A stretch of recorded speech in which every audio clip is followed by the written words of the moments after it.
कब होगा।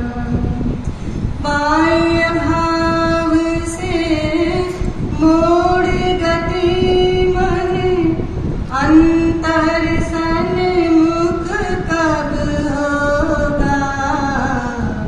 कब होगा प्रभु वर कब होगा।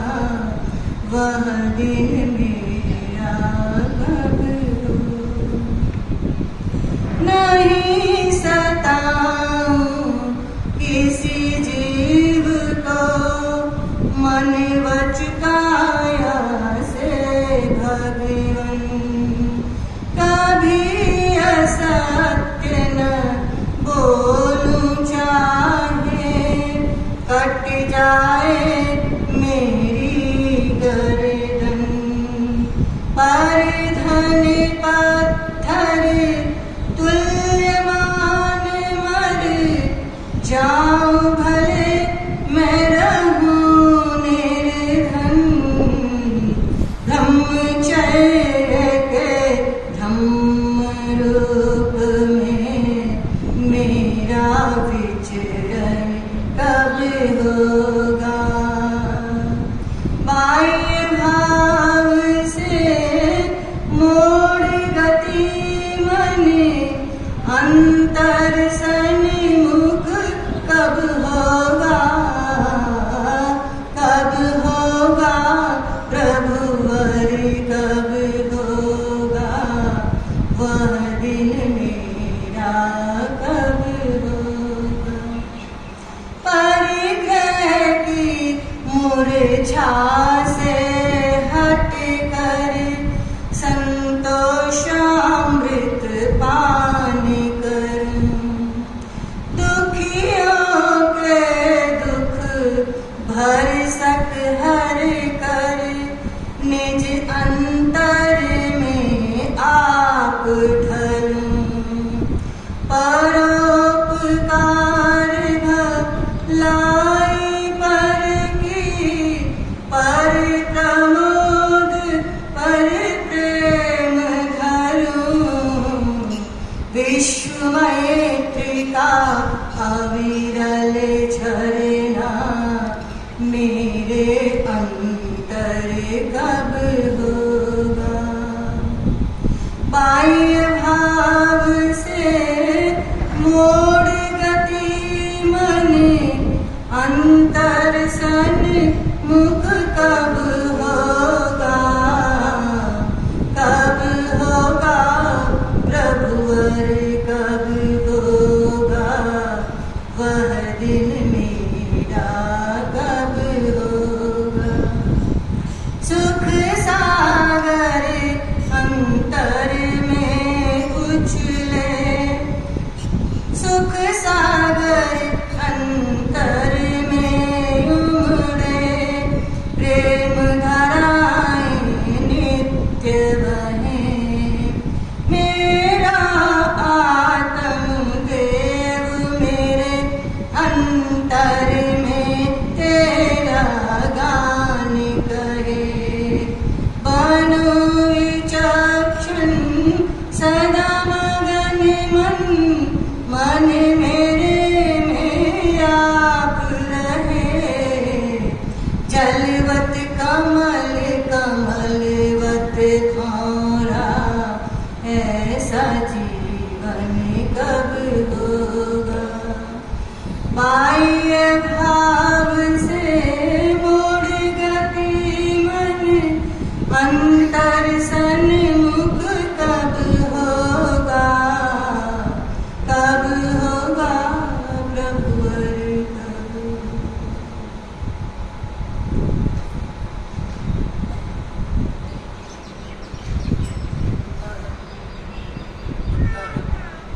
मार्गयानम परम परिजनम लोकद्रुम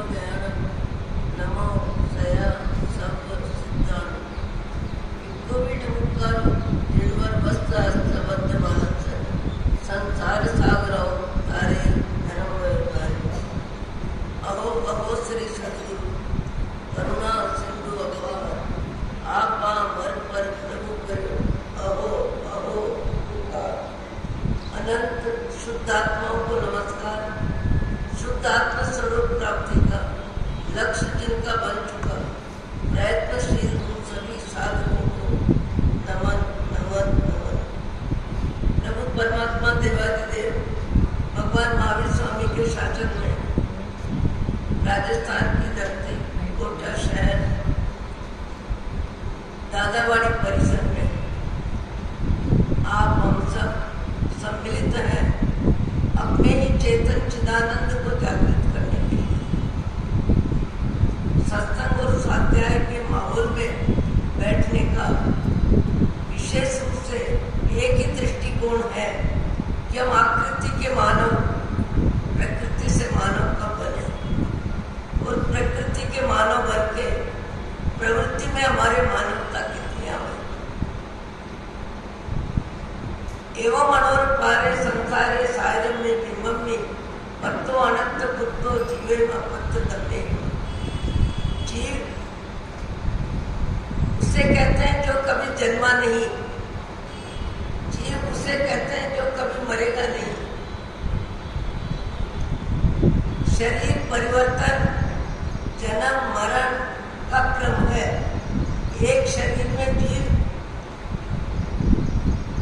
प्रवेश करता है और दूसरे शरीर में प्रस्थान करता है, उसी का नाम जन्म मरण है। जन्म मरण आत्मा का नहीं होता। दूर से बच के बैठे पहले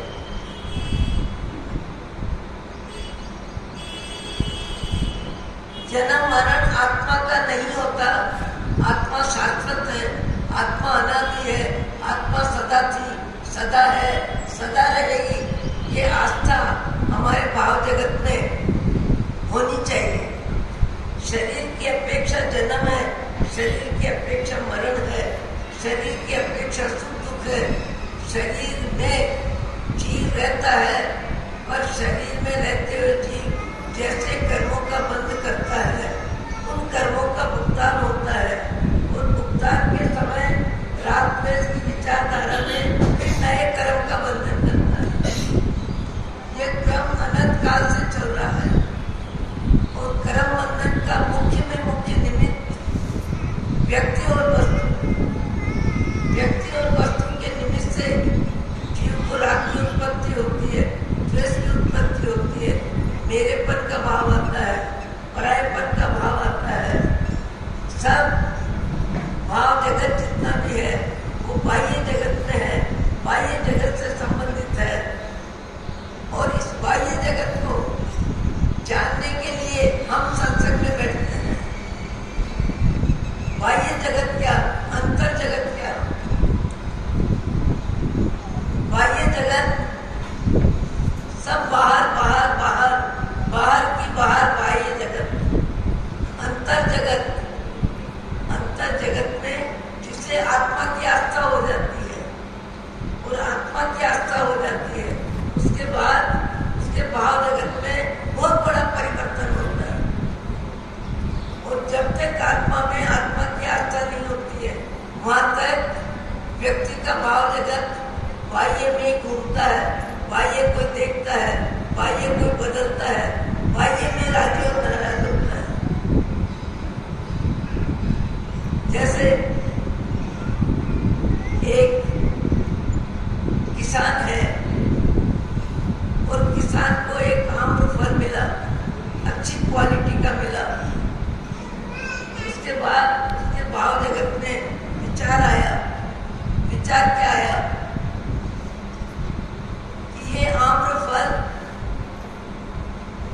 मैं अपने लिए काम में लूं या जगत के उपयोगी, जगत का संचालन, जगत का संरक्षण, जगत की व्यवस्था में जिसका जीवन है उस राजा महाराजा को। व्यक्ति के पास कोई भी वस्तु होती है, उसका भाव जगत बदलता है। जहाँ मोह का विस्तार होता है, ये परोपकार की बात है, करुणा की बात है, पर अधिकतर सबके भाव जगत में यह अनुभव होता है कि कोई भी वस्तु आपकी बहुत पसंद की है तो पहले तो मेरे लिए, और मेरे लिए नहीं कब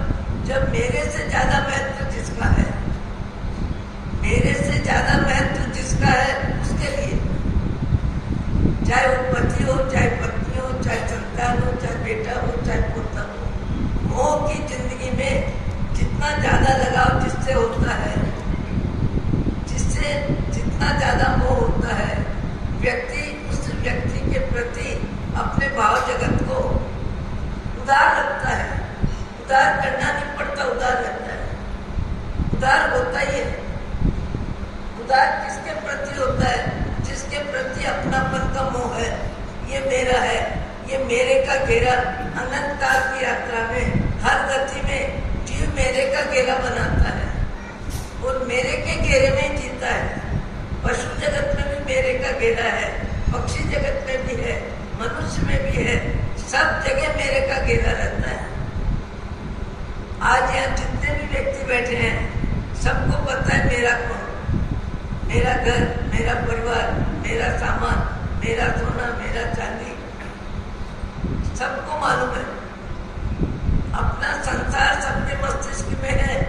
भले यहाँ बैठे हैं पर मस्तिष्क में संसार है और संसार को लेके यदि कोई उछल पुछल हो जाए, यदि कोई कुछ ऐसे समाचार आ जाए, कोई व्यक्ति कह दे आपकी जमीन में एक व्यक्ति ने झोपड़ी बना ली है, जमीन आपकी है, आपके अधिकार की है और किसी व्यक्ति ने झोपड़ी बना ली है, ये शब्द सुनते के साथ भाव जगत में हलचल हो जाएगी, उछल पुछल हो जाएगी। मेरी सीमा में कौन आया? अतिक्रमण हो रहा है। व्यक्ति का भाव जगत बदलने में क्षण बाद की देर लगेगी। एक क्षण में भाव जगत बदल जाएगा। भाव जगत बदलता है, मोह में बदलता है, पर महापुरुषों का भाव जगत परोपकार में बदलता है। नाम से किसान है पर उसको भाव क्या रहा है कि ये अमर फल जो अमर करने वाला है, यह अमर फल मैं राजा को दूं। और उसका भाव जगत मोह की जिंदगी से हटके जगत का संरक्षक, जगत का पालनहार उस राजा के सामने वो फल लाके और रख देता है और कहता है कि इसे स्वीकार करो, मैं आपके चरणों में लेके आया हूँ। उसने निवेदन किया, राजा को भेंट किया, राजा ने स्वीकार किया और स्वीकार करने के बाद राजा के भाव जगत में भाव में परिवर्तन होता है। और परिवर्तन क्या होता है, कैसा परिवर्तन होता है, यह उदाहरण कईयों ने सुना होगा और जिनको याद है वो हाथ ऊंचा करें।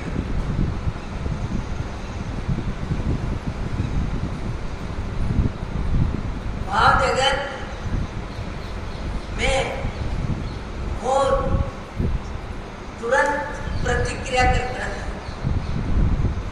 भाव जगत में मोह तुरंत प्रतिक्रिया करता है और प्रतिक्रिया राजा के भाव जगत में क्या आती है? किसान ने जगत के पालनहार समझ के लाके दिया है और राजा के भाव जगत में क्या विचार आता है? और विचार यह आ जाता है कि मेरे रहते मेरी पत्नी नहीं रहेगी तो मेरी जिंदगी क्या? अपना भाव अपने से ज्यादा जिसे महत्व दे रहा है उसके लिए उसका क्या किया? मैंने खुद ने नहीं खाया, खुद ने नहीं खाया, किसको दिया? पत्नी को दिया, संतान को भी देते हैं, बेटे को भी देते हैं, बेटी को भी देते हैं। जिसका लगाव जहां जितना ज्यादा है, अपने अधिकार की वस्तु उस व्यक्ति को देने में व्यक्ति को तकलीफ नहीं होती। मुझे आश्चर्य हुआ सुन के, एक व्यक्ति करीब 50 वर्ष का है और भाग्य ज्यादा साथ दे रहा है, लक्ष्मी आ रही है, बढ़ती जा रही है, जिधर हाथ डाले उधर ही नफा। ये पुण्य का फल होता है, लक्ष्मी का आना पुण्य का फल, और पुण्य अच्छे कार्यों से बंद होता है। उस व्यक्ति को विचार आता है कि मेरी जिंदगी में पोते के दर्शन होंगे या नहीं होंगे, पर मैं ये अपनी 70 लाख की जो मेरी जमीन मैंने खरीदी है, बेटे को कह रहा है मेरा पोता जब 18 वर्ष का हो, 18 वर्ष का हो तब ये जमीन उसके नाम कर देना। देखो मोह की महिमा, मोह जीव का जब जहां कितना कैसे बदलता है। अभी जन्म नहीं हुआ है, देखा भी नहीं है, उससे पहले भी संबंध में पोते शब्द का मोह, संतान का मोह, बेटे शब्द का मोह हर जीव को होता है। पशु पक्षी में भी होता है, मनुष्य में होता है, ऐसा नहीं। आप कभी भी नजदीक से देखो, पशु पक्षी के पास सुविधा नहीं है, साधन नहीं है, व्यवस्था नहीं है, मकान नहीं है, खाने पीने की व्यवस्था भी नहीं है, पर भय का भाव, मोह का भाव, आसक्ति का भाव, संतान का, सुरक्षा का भाव उनके हृदय में भी रहता है। सबके हृदय में रहता है, व्यवस्था दे या न दे। मैंने देखा कैवल्य धाम में एक कागज का खोखा, और कागज के खोखे में बिल्ली ने 4 बच्चों को सुरक्षित रखा है, अपने 4 बच्चों को सुरक्षित रखा है, और सुरक्षित रखने के बाद स्वयं उनकी चौकीदारी में, निगरानी में, सुरक्षा के भाव से खुद बैठी है।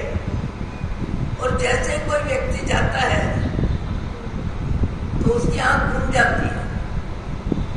एक दिन कागज के खोखे में, दूसरे दिन हमने देखा कि साध्वी जी का उपासरा 100 फुट की दूरी पे है, तो उस उपासरा में अलमारी है, और अलमारी खुली है, बंद नहीं है, लकड़ी की अलमारी है।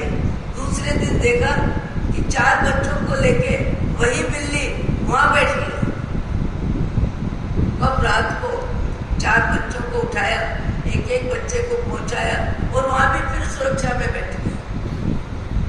मनुष्य के पास साधन है, सुविधा है, व्यवस्था है, पुण्य का उदय है, तो ईंट चूने पत्थर का मकान बनाता है। पर भाव जगत में बिल्ली के पास भी संतान का मोह वही है। जीव ने अनंत काल में मोह की जिंदगी जी है, और मोह के आधार पे राग द्वेष की यात्रा निरंतर चलती है। और राग द्वेष की यात्रा में जीव नए कर्मों का बंध करता है और पुराने कर्मों का भुगतान करता है, और राग द्वेष बदलता ही रहता है। ये क्रम कब से चल रहा है? ये क्रम अनंत काल से चल रहा है। ये क्रम कब टूटे? जब आत्मा में आस्था हो जाए, मैं जीव हूं, ये शरीर है, शरीर बदलता है, शरीर बड़ा होता है, शरीर छोटा होता है, शरीर का जन्म होता है, शरीर की मृत्यु होती है, शरीर परिवर्तन करते जीव को अनंत काल हो गया। पर जीव अजीव का ज्ञान कितने व्यक्तियों को होगा? आज के संसार में सब तरफ अध्ययन का बोलबाला है, पर अध्ययन का बोलबाला होने के बाद भी जितने महानुभाव यहाँ बैठे हैं, उनमें से शायद 2-4 को जानकारी हो कि जीव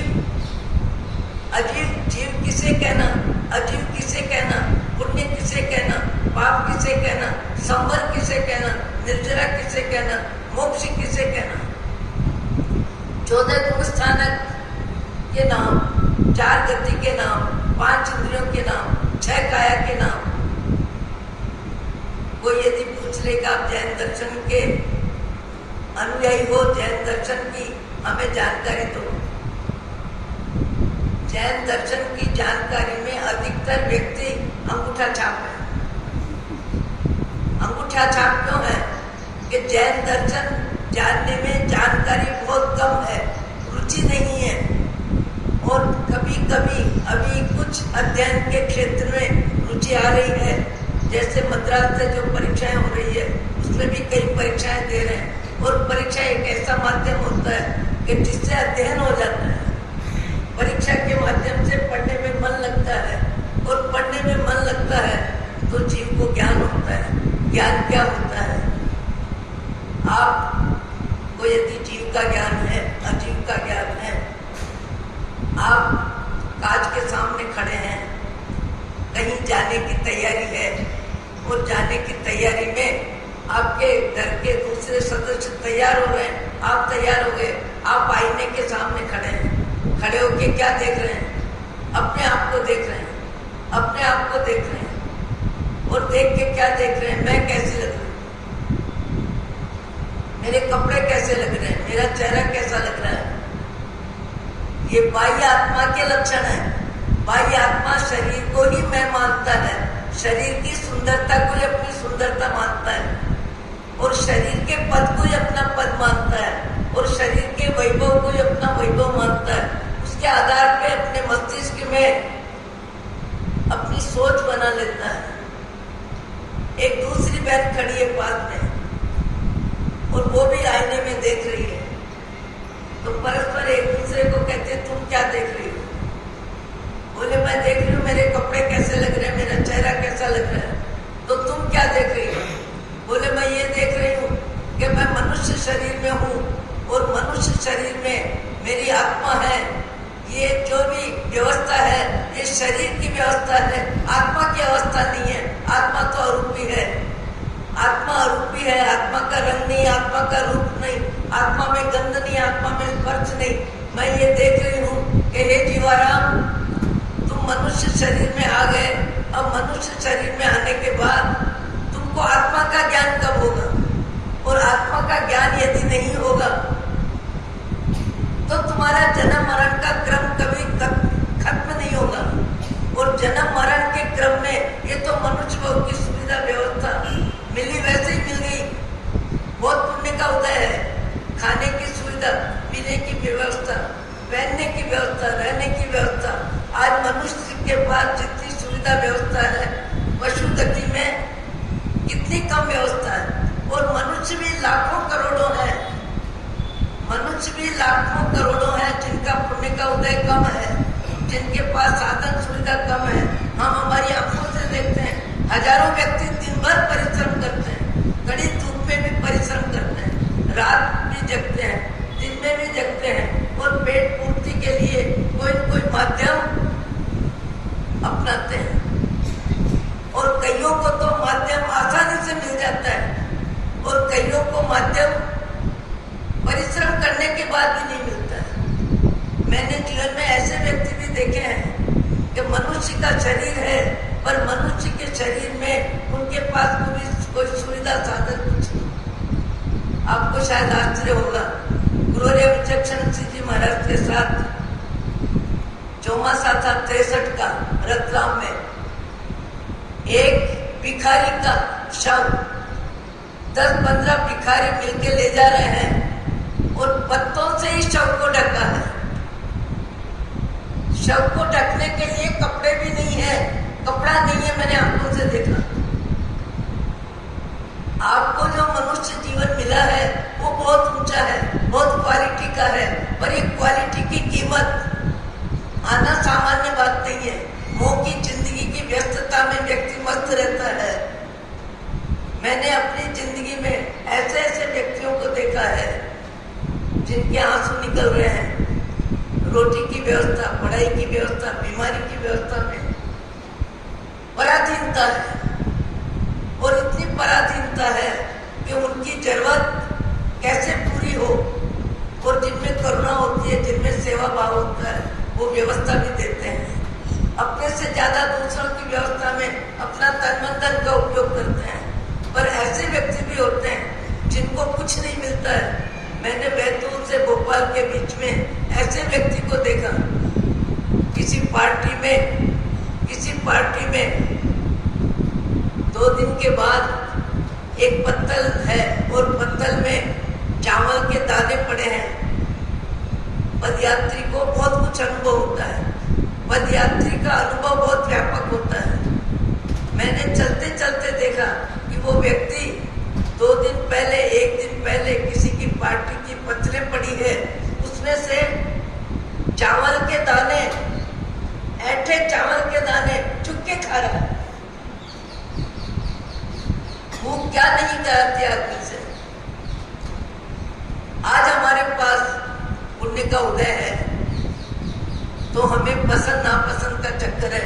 ये कपड़ा चाहिए, ऐसा मकान चाहिए, ऐसा फर्नीचर चाहिए, ऐसा वाहन चाहिए, ऐसा भोजन चाहिए, ऐसी व्यवस्था चाहिए, ऐसी चाहिए, ऐसी चाहिए। और जितनी व्यवस्था अच्छी मिलती है, मन उससे भी ज्यादा और चाह पैदा करता है। और चाहिए, और चाहिए, और चाहिए, और चाहिए।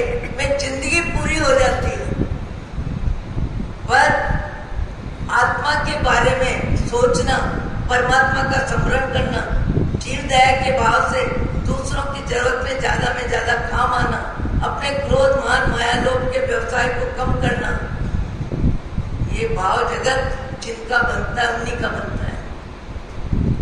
वो राजा साहब मोह की जिंदगी में व्यस्त हो गए और इतने व्यस्त हो गए कि वो आम्रफल अपनी पत्नी को दे दिया।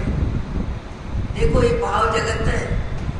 भाव जगत कैसे बदलता है, कितना बदलता है, किसका किसके प्रति बदलता है।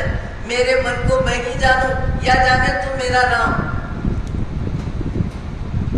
अपने मन को जांचना, अपने मन को समझना, अपने मन को संभालना, अपने मन को बदलना, हल्के स्तर के विचारों को छोड़ना, ऊंचे स्तर के विचारों को अपने जीवन में बढ़ाना, ये विवेक जिनको होता है उन्हीं को होता है। महारानी ने भी वो आम्रफल खाया नहीं और आम्रफल और आगे दे दिया। और जिसे दे दिया उसने भी किसी को दे दिया, उसने भी किसी को दे दिया और देते देते वहीं पहुंच गया। अपन समय लंबा नहीं करेंगे, वहीं पहुंच गया जहां से राजा के पास आया था। वहीं पहुंच गया और वहीं पहुंचा। आश्चर्य आश्चर्य आश्चर्य। राजा विचार में पड़ गया कि आम्रफल कहां से आ गया, कैसे आ गया। जानकारी ली, जानकारी लेने में प्राण तड़फड़ाने लगे, प्राणों पे आ गई बात कि आम्रफल तुमको किसने दिया और तुम मेरे पास क्यों लेके आए। वो वेश्या कहती है मेरा कोई जीवन है, मेरा शरीर, मेरा मांस का लौंदा केवल दूसरों की बुद्धि भ्रष्ट करता है, केवल राग द्वेष में ले जाता है, मोह माया में फंसाता है और पैसे के बल पे मेरी जिंदगी चलती है और पैसा देके मेरे शरीर का शोषण करने वाले एक नहीं अनेक आते हैं। ऐसे शरीर को लंबे समय तक जीवित रख के क्या होगा।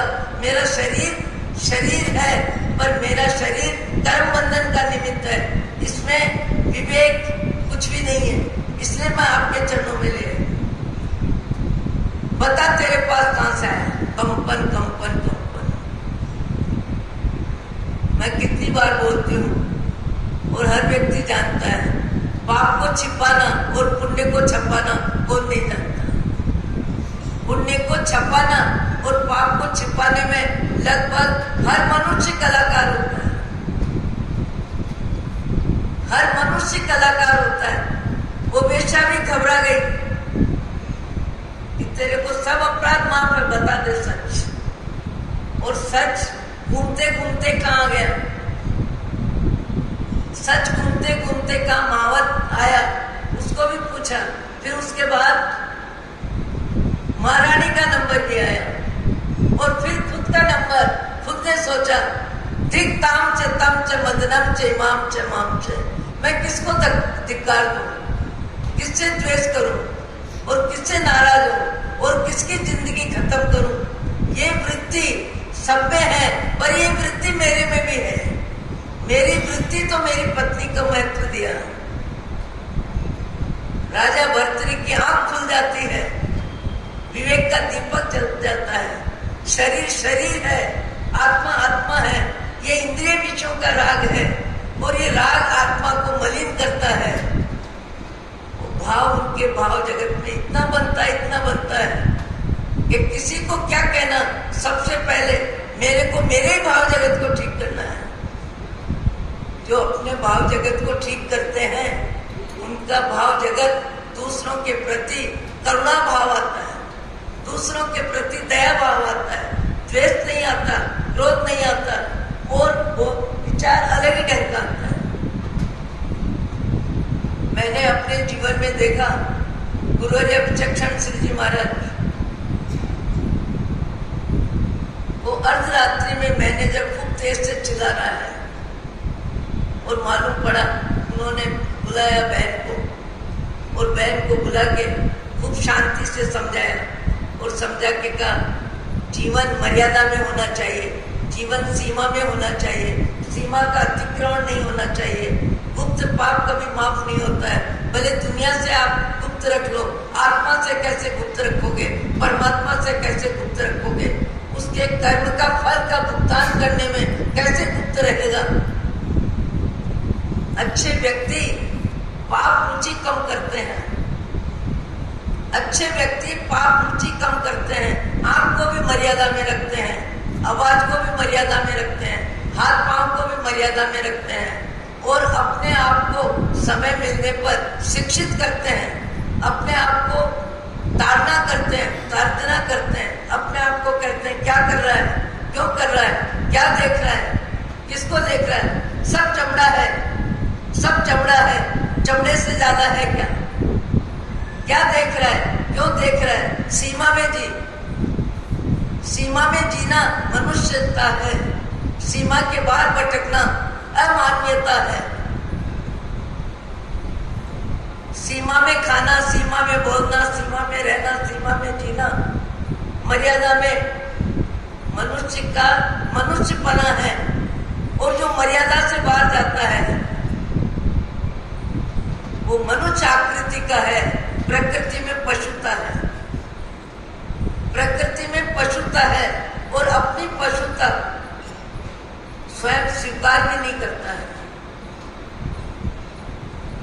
एक बहन को लेके आया मुनि, और कोई पूर्व परिचित व्यक्ति आ गया था।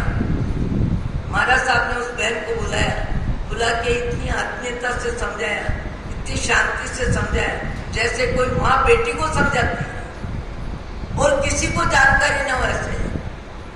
हमने पूछा कि महाराज साहब आपने जिसको समझाया, जिस तरह समझाया, एकदम करुणा भाव, आत्मीयता भाव, कोई ग्लानि नहीं, कोई क्रोध नहीं, कोई नाराजगी के शब्द नहीं। याद रखो, जो मानव महामानव बन जाता है, जिसका जीवन बहुत ऊपर उठ जाता है, वह व्यक्ति कम स्तर के जीवन वाले व्यक्तियों के प्रति द्वेष और क्रोध नहीं करते। उनको द्वेष भी नहीं आता, उनको क्रोध भी नहीं आता, और उनको करुणा भाव आता है, और उनको दया भाव आता है। जो बहुत ऊंचे उठ जाते हैं वो दूसरों की निंदा आलोचना करने में न उनकी जिह्वा हिलती है, न उनकी आंख बुराई देखती है, न उनका कान बुराई सुनता है। ऐसे भी संसार में व्यक्ति है, कई जगह मैंने व्यक्तिगत अनुभव किया है। जो व्यक्ति भाव जगत में जितना ऊपर उठ जाता है, अपनी अच्छाई का अहम नहीं आता, और दूसरों की कमी में, निंदा में उसकी जिह्वा नहीं हिलती। मैंने पूछा महाराज साहब आपने इस बहन को जिस तरह समझाया, जितना समझाया, करुणा भाव, दया भाव, क्रोध नहीं, नाराजगी नहीं, बोले क्या हो गया। देखो ज्ञानी का भाव क्या होता है। बोले क्या हो गया। मेरे जीव ने अनंत काल में ऐसी गलतियां 1000 बार की है। मेरे जीव ने संसार परिभ्रमण में ऐसी गलतियां 1000 बार की है। गुरु कृपा से मेरी गलती ठीक हो गई। इनका भी समय आएगा, इनकी भी गलती ठीक हो जाएगी। ऐसे भी व्यक्ति होते हैं। क्वालिटी सबकी अलग अलग होती है। आकृति तो जिसकी जहां वहीं है, पर प्रकृति में बहुत बड़ा अंतर होता है। इतना बड़ा अंतर होता है कि एक व्यक्ति परिवार में तो ठीक, पड़ोसी को भी लेके चलता है, सात पीढ़ी को भी लेके चलता है। एक व्यक्ति अपने आप में विचारों में इतना उदार होता है, इतना उदार होता है, और उसका ज्ञान, उसका विवेक पैदा कर देता है, और अपनी ताकत अपनी सीमा तक नहीं रख के बांटने लग जाता है।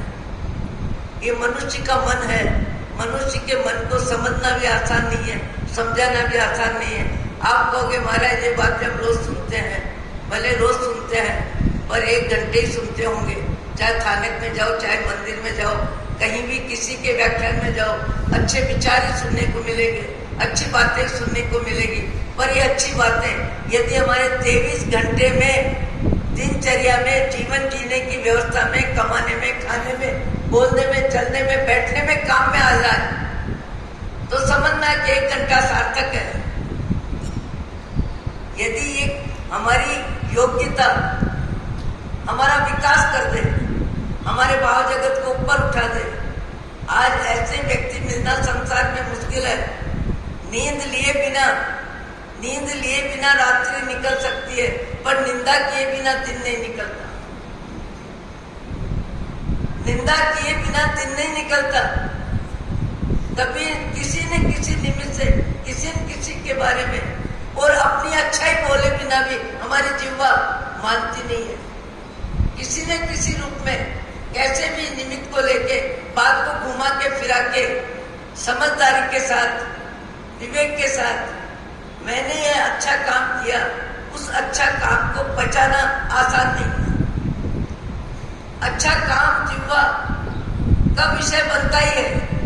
ऐसे व्यक्ति बिरले हैं जो जीवन में इतने ऊपर उठ जाते हैं कि मैंने किसी का किया ये बोलने में जिनकी जिह्वा हिलती नहीं है, ऐसे भी व्यक्ति मैंने अपने जीवन में देखे हैं। आप कहोगे कितने देखे? मैंने कल परसों भी कहा, अनाज का ढेर मिलेगा, कपड़े का ढेर मिलेगा, हीरो का ढेर नहीं मिलता, पर हीरे की कीमत कम नहीं होती। आज भी संसार में ऐसे आदमी हैं जो जिह्वा को निंदा में हिलाते नहीं है। और मैं संस्मरण लगभग अपने जीवन काल की सुनाती हूँ। मेरा बड़ौदा चातुर्मास था और बड़ौदा चातुर्मास में एक भाई के साथ हमारा सत्संग नियमित होता था। मैंने जाने से पहले ही वहाँ के संघ प्रमुख व्यक्तियों को कहा कि हमको ऐसे व्यक्ति से मिलाना कि जिस व्यक्ति के साथ बैठ के हमारा समय सार्थक हो, हमारा भाव जगत ऊपर उठे। बोले कैसे? मैं इनका वक्ता नहीं, विद्वान नहीं, लेखक नहीं, ऐसे व्यक्ति तो हमको बहुत मिलते हैं। मेरा भी नंबर है। मेरे को ऐसे व्यक्ति से मिलना है जो व्यक्ति ज्ञान को जीवन में जीता हो, जीने में, अच्छे विचारों को जीने में जो जान लगाता है, ऐसे व्यक्ति से मिलने की इच्छा है। तो उन्होंने कहा ठीक है महाराज, ऐसे व्यक्ति भी हमारे गांव में, उनसे मिलने का योग भी बना और मिलने में व्यवस्था भी हुई। 3 से 4 बजे 1 घंटा बैठने भी लगे और बैठने में स्वाध्याय का निर्णय भी हुआ। और बैठने के बाद मैंने एक रोज उनसे कहा, ये वासरा जिसने बनाया है, जिसका समय लगा है, जिसका श्रम हुआ है, दुकानें खाली करवाई, दुकानें नहीं बनवाई, फिर वापस दिया, बहुत परिश्रम किया, बहुत परिश्रम किया, इतना परिश्रम। पर मैंने कहा जब ये महानुभाव आते हैं और इसी चर्चा से बात चालू करते हैं तो 1 बार, 2 बार, 3 बार, कोई अपने मुआ मियाँ मिट्टू कितनी बार बनेगा? 1 बार बोल दो अपनी अच्छाई, 2 बार बोल दो, 3 बार बोल दो, कितनी बार कोई सुनेगा? किसी की भी अच्छाई कोई बोलता है तो अच्छा लगता है, पर जिसकी अच्छाई जो अपने मुंह से बोलता है, अपनी आवाज में बोलता है, वो अच्छाई सुनने में ज्यादा रुचि नहीं आती। मैंने कहा जब आए तब एक ही बात, ये उपासना ऐसे बना, ऐसे हुआ, वैसे हुआ। तो उन्होंने मुझे कहा महासती जी, महाराज जी, आपको ऐसा नहीं सोचना चाहिए। मैंने कहा क्यों?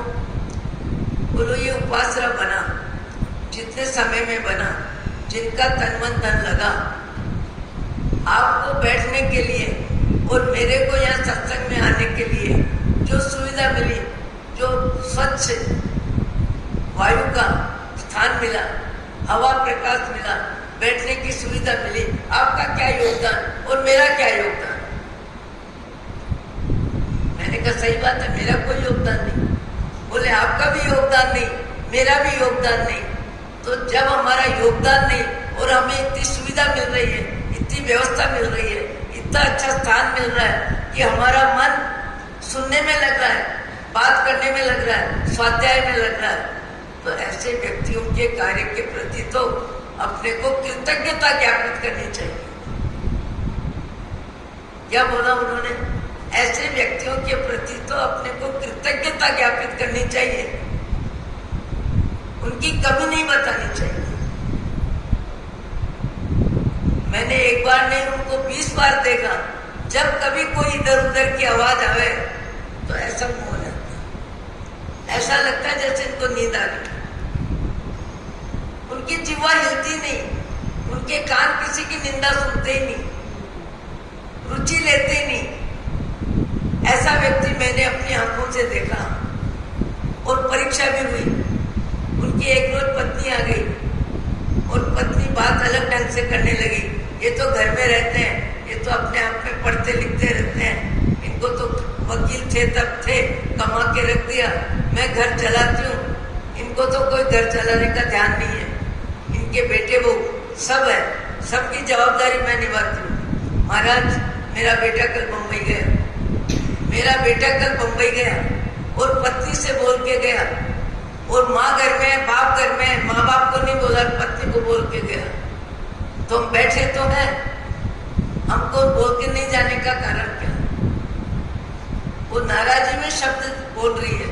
मैंने कहा जसू भाई, उनका नाम था जसू भाई, मैंने कहा आपकी पत्नी क्या बोल रही? बोले अपने अपने विचार है महाराज, साथ है पर विचारों का साथ होना जरूरी थोड़ी है।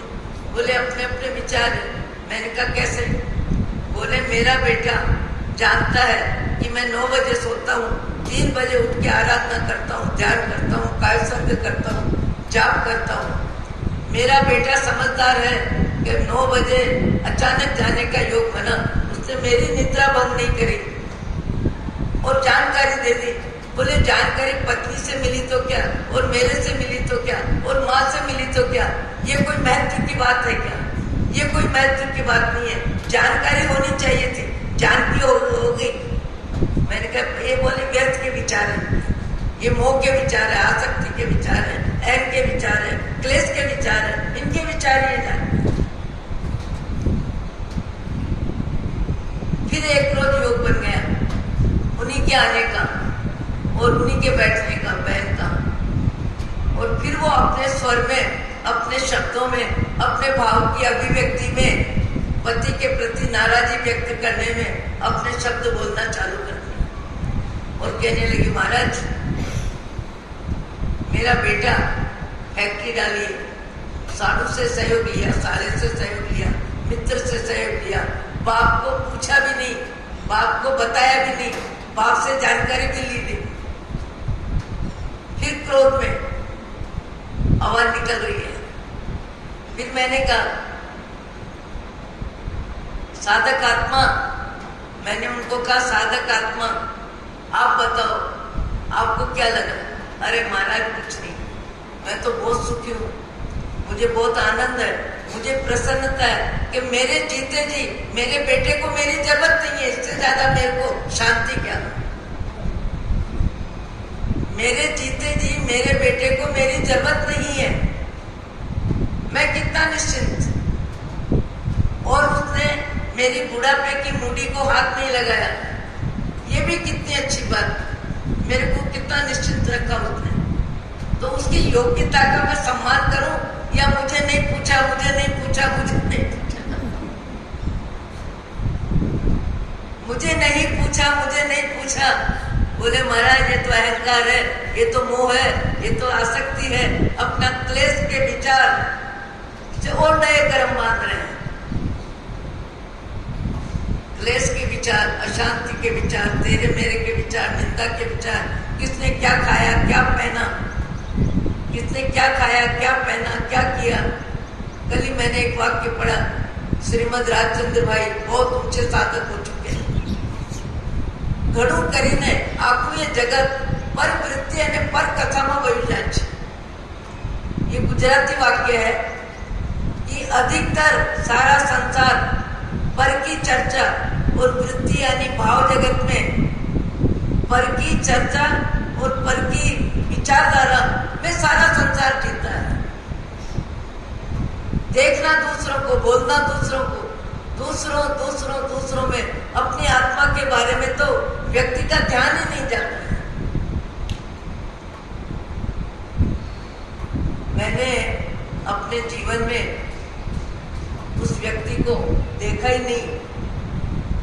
इतनी अध्यात्म दृष्टि परिपक्व हमने उनको धूलिया चातुर्मास में बुलाए आए, फिर जलगांव में बुलाने की बात थी, क्योंकि ऐसी ऊंची क्वालिटी के लोग मिलना मुश्किल है। कपड़े बढ़िया मिल जाएंगे, जेवर बढ़िया मिल जाएगा, मकान बढ़िया मिल जाएगा, फर्नीचर बढ़िया मिल जाएगा। पुण्य का उदय हो तो व्यक्ति बाह्य जगत को दिखाता है और बाह्य जगत को देखता है, और करता क्या है? बाह्य जगत को दिखाता है, बाह्य जगत को देखता है, इससे ज्यादा करता क्या है? बाह्य जगत को सजाने में, मकान बढ़िया बनाने में, फर्नीचर क्वालिटी का लगाने में, कार 27 लाख की लेने में, पुण्य का उदय भोग उपभोग में करता है और अहम का पोषण करता है और आसक्ति में जीता है। करता क्या है? मनुष्य बन के मनुष्यता तो जीवन में आती है, उन्हीं क्या आती है? दुनिया को देखना और दुनिया को दिखाना। पूछो किसी से भी, भाई हो कि बहन हो, 70-80 साड़ी शरीर की जरूरत है, 25 मुस्टैट शरीर की जरूरत है, शरीर की मांग है। शरीर कहता है ये निकालो, कभी मन आवाज करता है, कभी साड़ी बोलती है कि मेरा नंबर कब लगाओगे, मुझे कब निकालोगे। नहीं नहीं नहीं नहीं, खरीदते जाना, पहनते जाना। ये मन की मांग, मन का भिखारीपन है। शब्द आपको हो सकते हैं कड़वे लगे। मन की मांग, जितनी कम मन की मांग होती है, व्यक्ति उतना ही शांति से जीता है। और मन की मांग जिसकी जितनी ज्यादा होती है, उसकी अशांति जीवन में कम होती नहीं है, कम होती नहीं है। हर समय दूसरों को देखना, दूसरों को देख के ईर्ष्या में जाना, ललचाना, अरे ये मेरे पास नहीं, ये मेरे पास नहीं, ये मेरे पास नहीं। अरे तेरे पास तेरी आत्मा है। आप कहोगे महाराज ये तो घर गृहस्थी जैसी बातें कर रहे हो। मैंने देखा उनको जलगांव आ नहीं सके, उनका पत्र आया जिनके साथ हमने स्वाध्याय किया। उस व्यक्ति ने क्या लिखा? जसू भाई हमना 1.5 पाँव वाला थया छे। उनको क्या हुआ? ये जो बीमारी होती है शुगर, जानकारी हुई नहीं और आधा पाँव कट गया। उसके बाद वो पत्र में लिखते हैं, हूँ आनंदमा छू, हूँ यानी आत्मा। ये मेरा शरीर रहने का मकान है। मकान की व्यवस्था बता रहे हैं कि जिस मकान में मैं बैठा हूँ, जिस शरीर में मैं बैठा हूँ, उस शरीर की व्यवस्था बदल गई है। हमना जसुभाई 1.5 पाँव वाला थया छे अने हूँ आनंदमा छू। ये 2 शब्द कौन बोलेगा? अध्यात्म ज्ञान के बिना, आत्मा के ज्ञान के बिना ये समता आ ही नहीं सकती, समझ आ ही नहीं सकती। और इसके बिना जीव भेद विज्ञान तत्व ज्ञान के बिना परिस्थिति को समता के साथ स्वीकार कर ही नहीं सकता। विचक्षण सिंह जी महाराज ने एक शब्द नहीं बोला कि मेरी दादा गुरु तबियत ठीक कर दो, एक ही शब्द बोला। जब बोले तब कि गुरुदेव समता दो, समता बढ़ाओ, समता बढ़ाओ, सहनशीलता बढ़ाओ, सहनशीलता बढ़ाओ। आपके आशीर्वाद से मेरी सहनशीलता बढ़े और जिनवाणी के आलम्बन से मैं इन कर्मों को क्षय कर दूं। कर्म बदलने की बात नहीं, कर्म क्षय करने की बात। आत्मज्ञान के बिना जीवन जीने जैसा होता ही नहीं है। और आत्मज्ञान होने के बाद जीवन का जो आनंद आता है, गरीबी हो, अमीरी हो, फकीरी हो, चाहे लखपति हो, चाहे करोड़पति हो, कोई हजारपति क्यों न हो, व्यक्ति का भाव जगत करुणा बढ़ जाती है, सेवा भाव बढ़ जाता है, अहम घट जाता है, मैं की आवाज कम हो जाती है, मैं की आवाज कम हो जाती है। और आत्मा का ज्ञान नहीं हुआ तक मैं हर समय मैं चलता है। मैं, मेरा शरीर, मेरा परिवार, मेरा धन, मेरे दौलत, मैं भाव कभी कम होता ही नहीं उसका। और जसू भाई ने मेरे को क्या लिखा? जसू भाई हमना 1.5 पाँव वाला थया छे અને હું એમને જોઉં છું। मतलब मैं आत्मा से इस शरीर की व्यवस्था को देख रहा हूँ, शरीर की व्यवस्था को देख रहा हूँ। अज्ञानी शरीर की अवस्था को अपनी अवस्था मानता है, अज्ञानी शरीर की अवस्था को अपनी अवस्था मानता है, ज्ञानी शरीर की व्यवस्था को पुण्य पाप कर्म का उदय मानता है।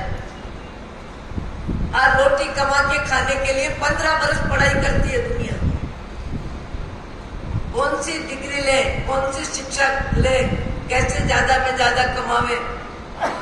पर जैन दर्शन को जानने के लिए 15 वर्ष, 10 वर्ष, 1 घंटे का समय कोई नहीं देता, क्योंकि वहां जीवन में जो जानकारी होगी उससे वास्तविक जीवन जीना आएगा।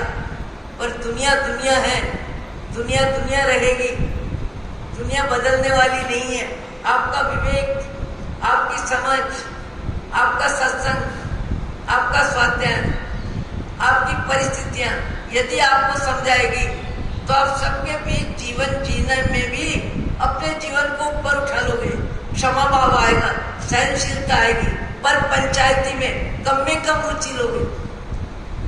पर कथा और पर चर्चा में जिंदगी जाती है। भगवान आपको मुझको सद्बुद्धि दे।